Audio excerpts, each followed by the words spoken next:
beautifuls. You're listening to Bliss and Grit. I'm Brooke Thomas, and I'll be joined soon by my very dear friend and co-host, Vanessa Scotto.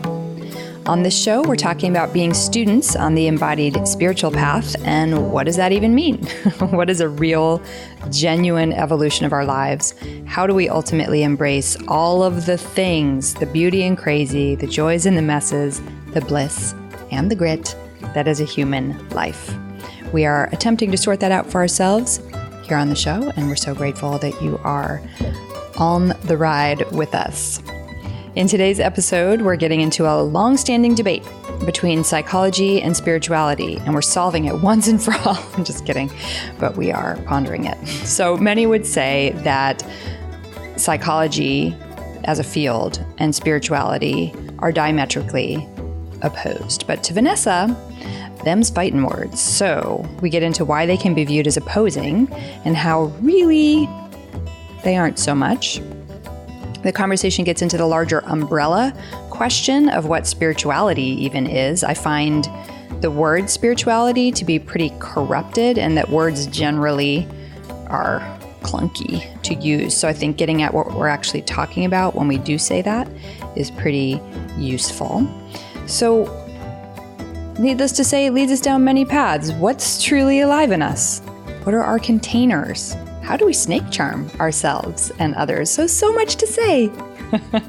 Just a note before we get into the actual conversation, we have a wee bit the potty mouth. So if there are kids around, you might want to put in some headphones. Okay, here we go. Okay, so Vanessa, watching you giggle and try not to giggle. You can giggle. It's okay. All right. So I recently went to a satsang with Sat Shri, who's a spiritual teacher who I will link to in the show notes. And it was a really great experience. It was a Friday evening and Saturday all day with him. And so without getting into unpacking that whole experience, which is a lot more than what I'm about to bring up, he did say one thing that I totally wrote down because I knew it would be such a good, instigating phrase for you and give us a lot to talk about. So, and I've heard Reggie Ray, our teacher, who we reference in literally every episode, say similar things too. So what Sat Shri said was that the field of psychology is really just exists, I'm paraphrasing, just exists to give people an opportunity to feel more functional in their lives. So to feel like they could be a better spouse or be better at work or just generally feel less depressed or whatever.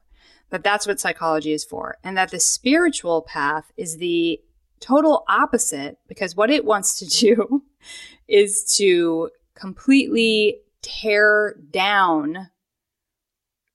away the constructs of who you think you are. And I thought that might be a little bit interesting conversation to get into. Well, as you suspected, Brooke, my head has exploded in listening to this question with all of the different ways that we can address it. So let's just, for everyone listening, lay out this kind of age-old debate that's always been happening, where people in the spiritual community believe that psychology and psychotherapy is just another way of constructing a self, and that spirituality is all about deconstructing the idea of self, and so that they are actually antagonistic and diametrically opposed. And many spiritual teachers would say that psychology doesn't even have a place, that in fact it's dangerous or it's problematic because, here you are trying to recognize oneness and interconnectivity, and yet you're telling narratives that are further enforcing an ego and an identity. So this is age old. People have been talking about this forever, and Vanessa Scotto is about to solve the debate. Yay! I'm so glad you are. Ultimate truth. Thousands of years, Vanessa Scotto cracking it open. Crushing it. So, all right, naturally I have a lot of thoughts about it. Let's see if we can kind of parse it down into bite-sized pieces. I guess the first thing that we can start to look at is, are they diametrically opposed? So what is the intention of a spiritual practice? What does it mean to be spiritual?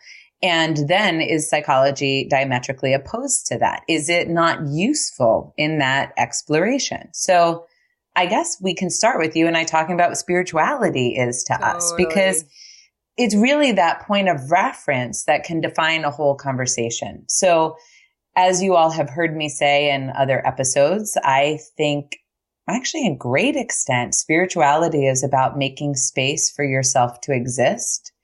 And what that means to me is connection with self.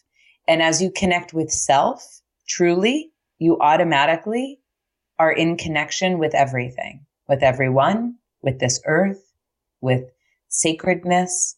And so to me, that's spirituality. And there is no distinction in my limited experience thus far in this world between that exploration of how can I make more space for myself to exist, and how can I genuinely, energetically, and psychologically connect with myself so I can make space for myself to connect with others more.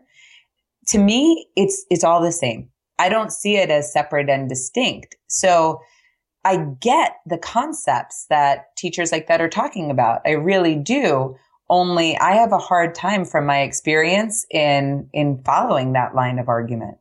Yeah. And I guess it's probably like anything, it's about how any individual practitioner, teacher, therapist, whoever would approach it. You know, in spirituality, I'm so glad you started with defining it, because it's one of those words that is just totally corrupted. Nobody knows what it means. Like, does it mean somebody who's psychic? Does it mean somebody, does it mean certain kinds of mystical experiences? Does it have something to do with religion? Like, all of these things are layered on it. And I was actually listening to a Reggie Ray lecture the other day, and he said, I thought it was so great because it was so clear that the spiritual path is really just about hearing the call to give birth to yourself and following that call, answering that call, to become as truly and genuinely yourself in the world as possible. Now, that's a big fucking deal. And that could easily be taken to a place of cultivating your personality. Like, oh, well, I'm the kind of person that is ambitious and I like to travel and, whatever lists we make about ourselves. And that's not what the spiritual path is and not what he's talking about. And I feel like good therapy, and the whole field of psychology can be really about, it can hit those same depths. Like, how do you give birth to the person you truly are underneath all of the whatever ideas that you have about yourself, traumas that you've experienced, ways that you paint yourself into corners because you were supposed to be the extroverted dynamo kid in the family because of all these ideas your parents layered on top of you because your siblings were shy. I don't know, whatever. I'm making up fake examples, but they can both do the same thing. And I agree with you. Like, it's a endless process of unveiling and unveiling and unveiling. And it's really fascinating to me right now, just how deep that goes and how much that's a lifelong process. And as you keep dropping in to those depths of true being, you keep taking off the clothes that you thought you were supposed to wear. Yeah, it's all going to the same place, which is experiencing, to use a lame term, but it's the best one I have. It's not lame. It's just that it's kind of woo-woo, but like ultimate reality. That is a lame term. You're like, I do think that sucks. No, I'm just kidding. Yeah, listen, everything is about phases and how you use it and for how long you use it. So as everything that we speak about, there is paradox here and there is like sort of a time and place for everything, so to speak. So in most spiritual traditions, certainly in the way that I kind of experience spirituality in life, there's this idea that inside, kind of at the core, like in all of us right now, is divinity or sacredness or the one or the universe, right? So use whatever language you have, but really instead feel into the experience that inside we are all connected. We are all one. We are all right. We are all natural. We were all meant to exist. And that there's something in us that is just amazing, just as it is, this essence. So that is a truth that you'll find in many, many traditions. That is the truth that I hold close to my heart. So when we start there, we can then have this idea that we begin like this, divine, one, whole, at ease, peace, right, natural, whatever you want to call it. And then life comes. And life has traumas and disappointments and hurts and wounds and ups and downs. It also has expectations. It has preferences. And so we start to get these accumulated wounds and tensions and patterns of holding and patterns of behavior. And it's almost like, I guess the way I can see it is it's like putting on clothes, like we're layering up, like, and we're hiding all of the source energy, the essential energy. So then, like I have said before, we might feel like something's missing, or we might feel like we're hiding something. We're not expressing ourselves. We may feel unseen. We may even forget that we ever were sacred.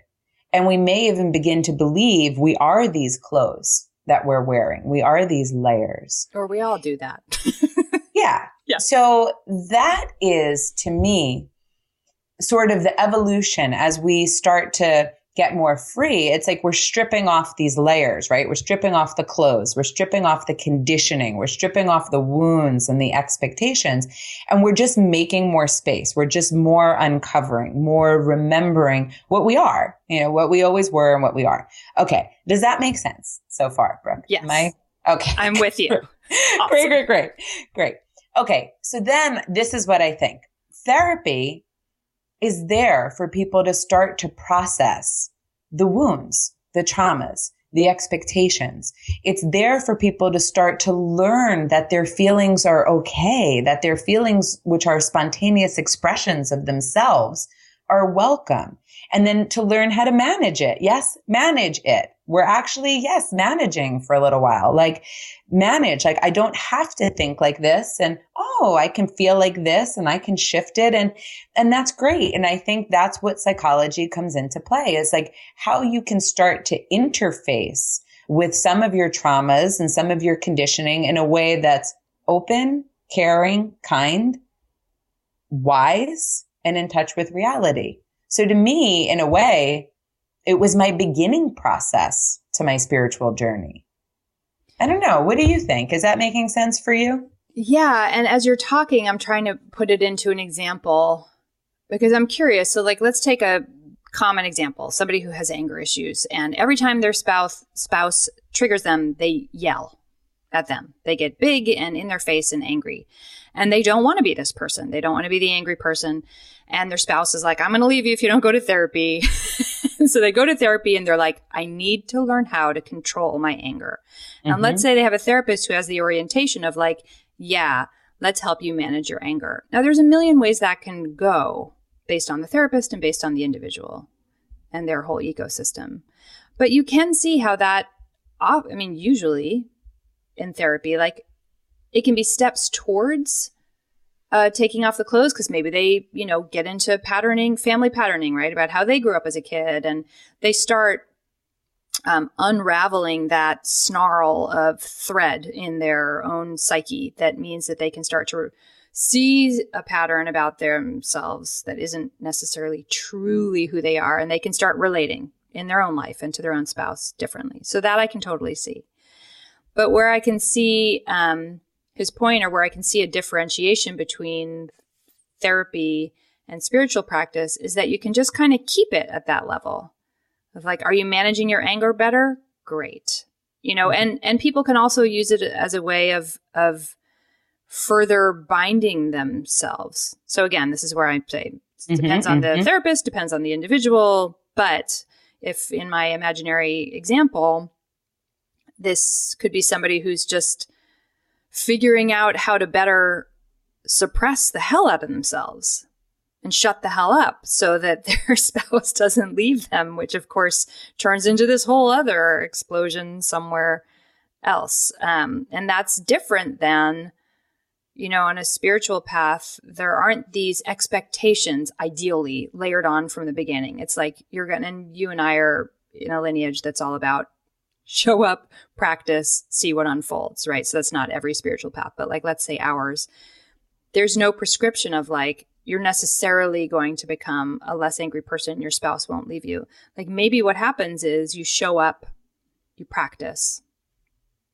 and for a while you become really worse. Really, you're just letting this kind of raw rage, I'm not advocating this, but like come forth more. And then you really see it differently. And then, blah, blah, blah, blah. Like, do you see the distinction?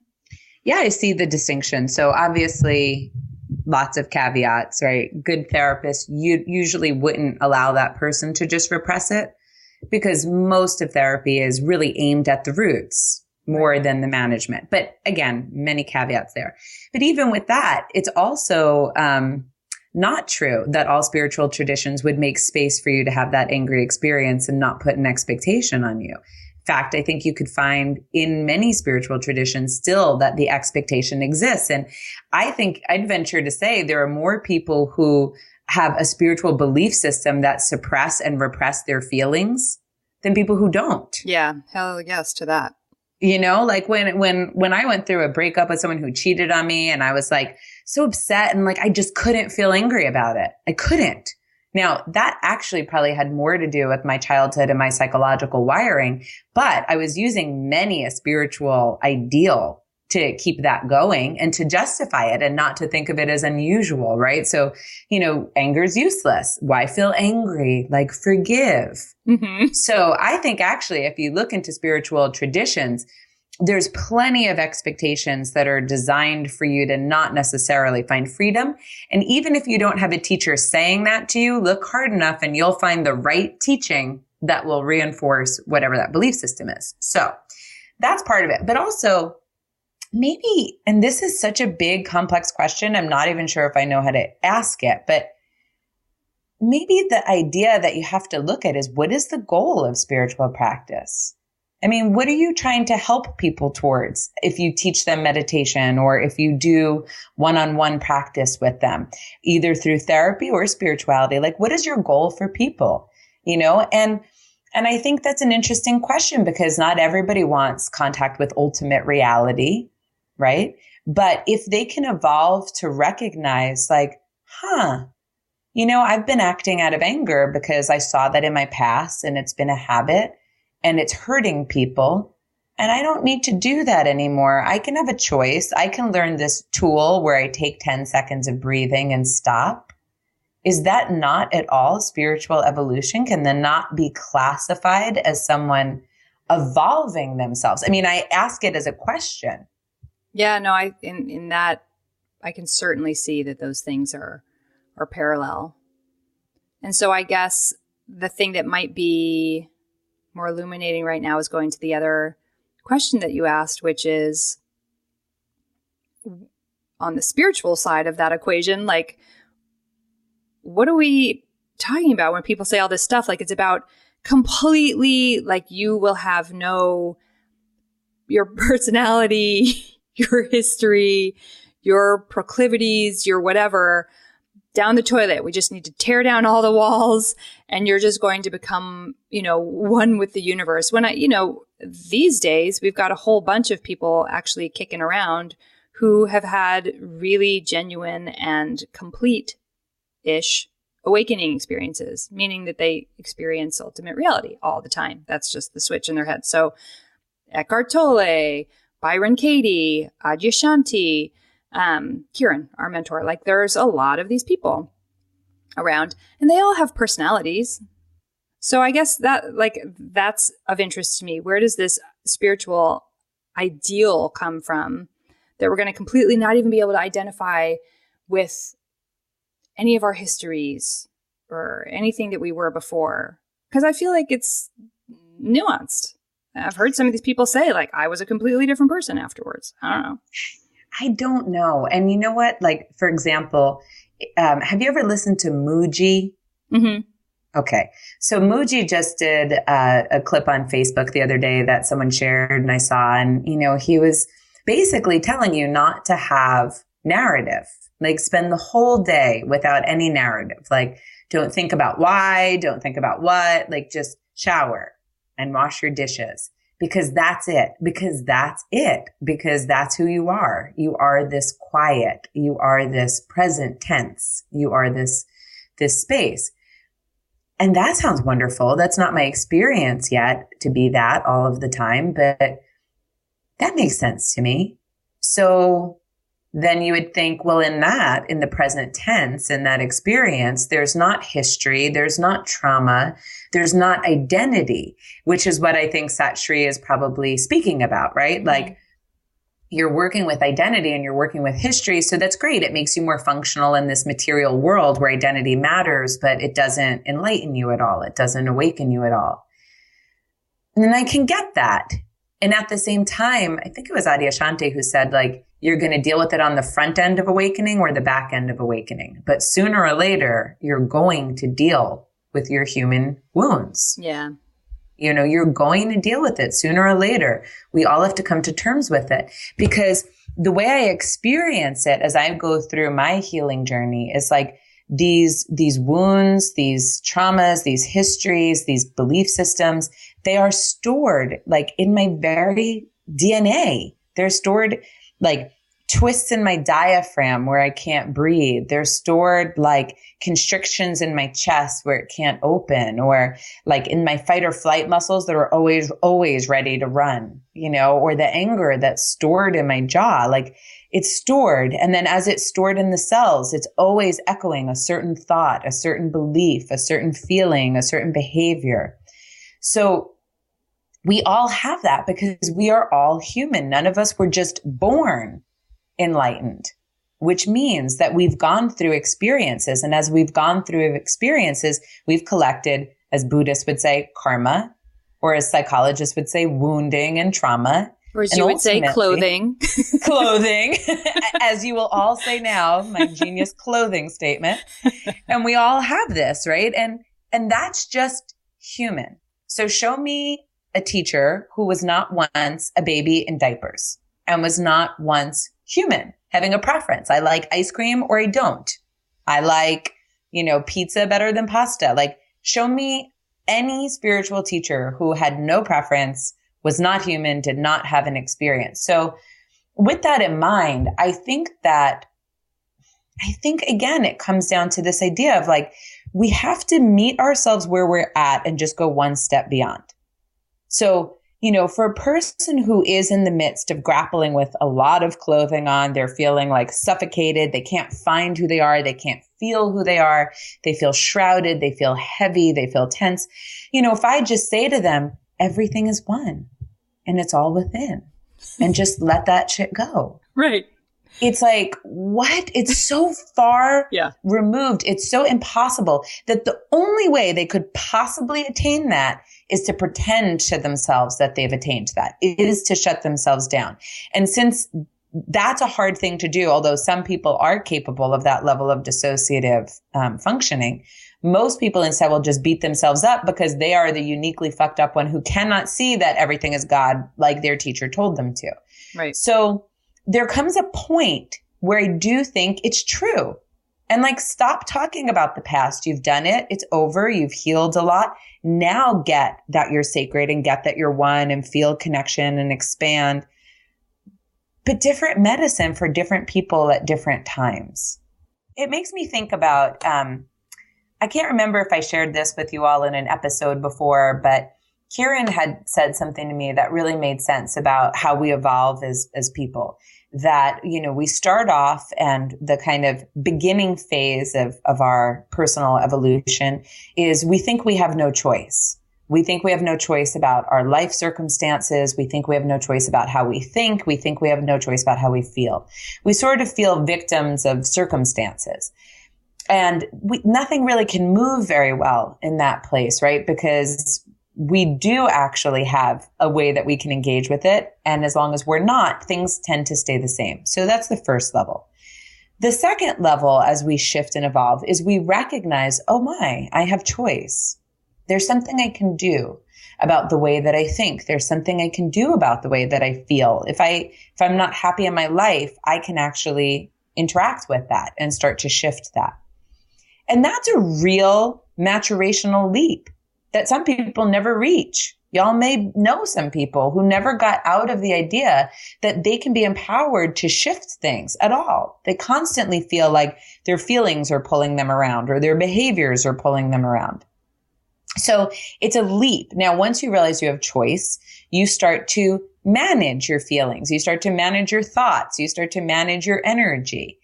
And that's a very common phase that we can get into with therapy. It's like the example you were giving before, Brooke, like someone can start to manage their anger.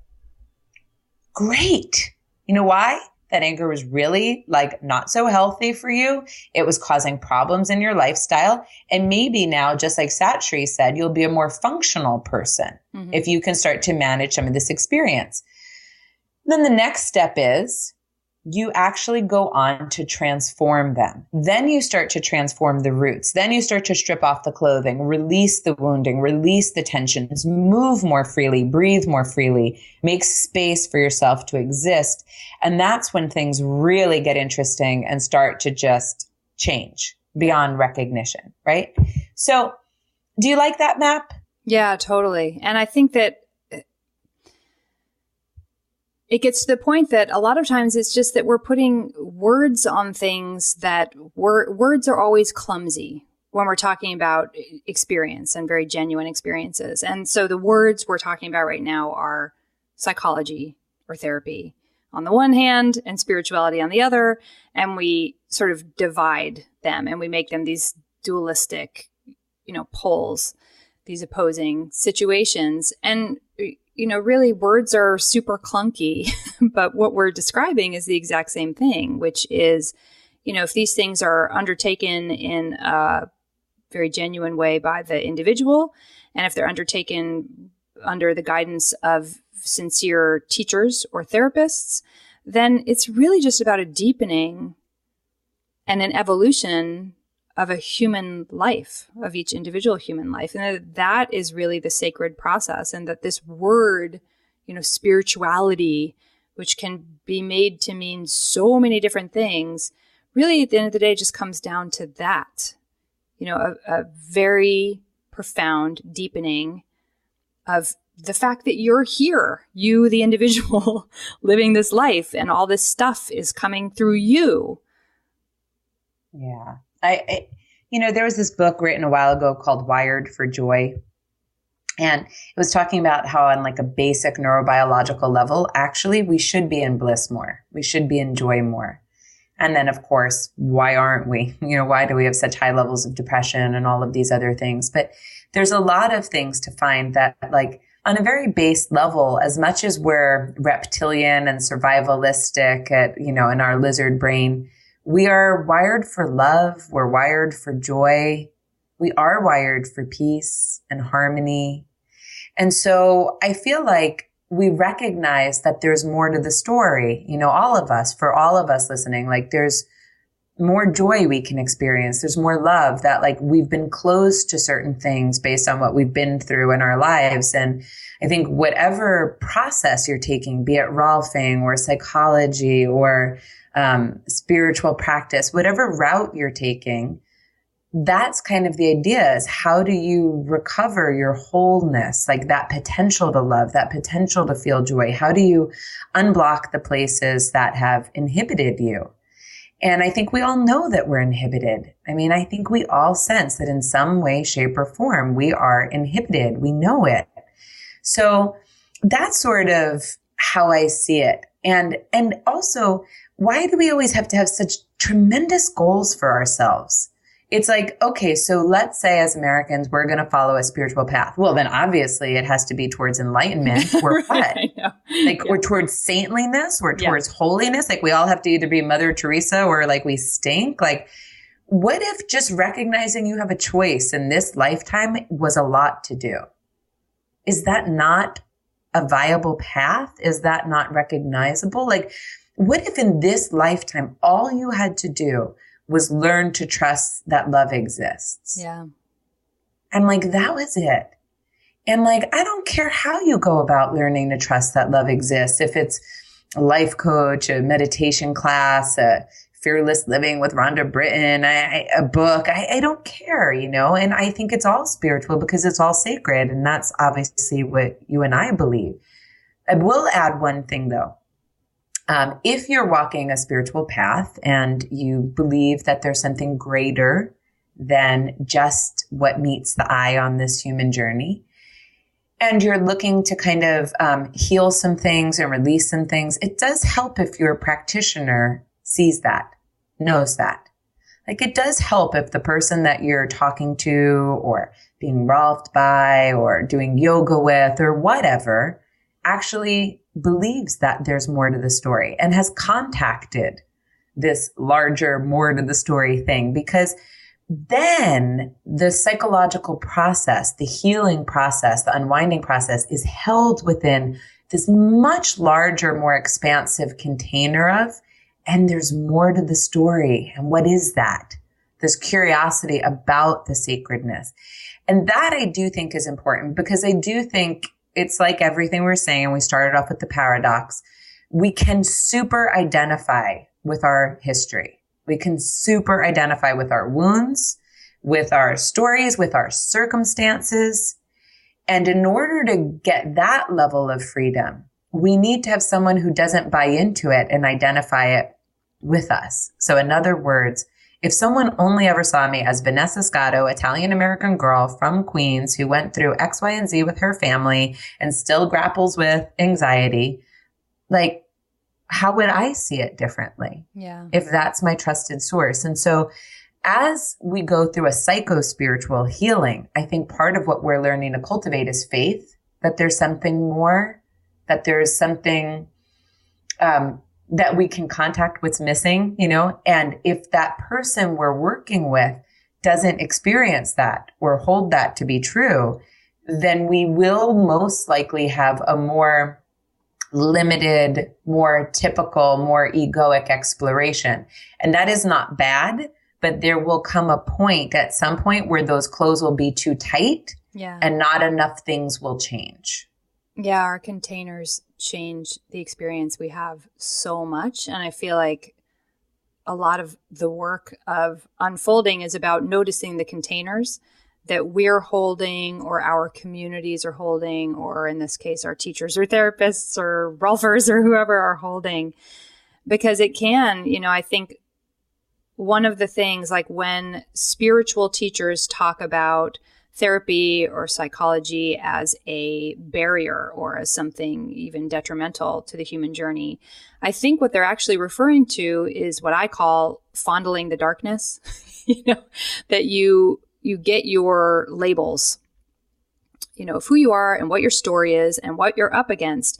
And then you just fondle it for however long that person's willing to see you weekly. You know, you get to go in and kind of just, and you're just telling yourself your story over and over and over and over again, and just deepening that groove. This is my story. This is who I am. This is my story. This is who I am. And it's true. It doesn't matter who we experience. Like, nobody needs to have the spiritual teacher seal of approval to be able to hold a spaciousness that we're all really sacred. We're all going through something really sacred, and that there's room for genuine freedom.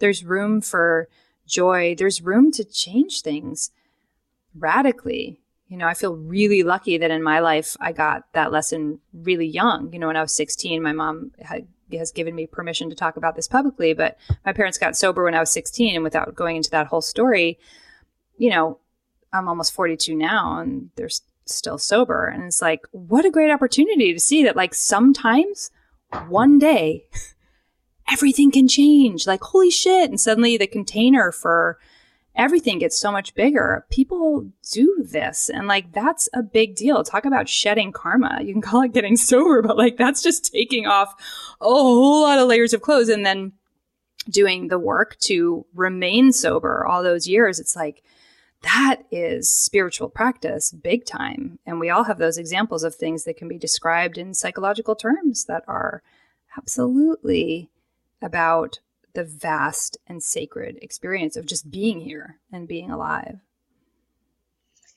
Well said, Brooke. I guess I just want to say, as we're bringing this to a close, that whatever brings you to life is already there. And we mean really you, not like jumping out of a plane just brings me to life, but I mean like making space for every little bit of you to come alive. That is a spiritual journey. That is a spiritual practice. And when we go into any kind of therapeutic modality and we just retell our story, it's dead. There comes a point where on the 10th time you told it, on the 15th time you told it, it's not alive. It's not open to change. It's not flexible. And the story itself can become very hypnotic. Like you believe it. Like every time you tell it, it's like you're snake charming yourself. Totally. And then, right? And then if the practitioner doesn't know any different, you snake charm them. And then it could be a mass hypnosis because you go through your life and you tell everybody, I'm the one that no one respects and I'm the one that no one loves. And they're like, okay. And everyone's believing you and you're snake charming everybody. And it's like hypnotic. And so most important is that you recognize that coming into the present, feeling into your feelings, feeling into your body, and being in a relationship with some kind of a therapeutic individual, teacher, practitioner, whatever, who holds that there is more than what you think is true, that's true, that shifts things. And that's psychological and that's spiritual and that's just human. And that's where we're at. Yep. Amen to that, sister.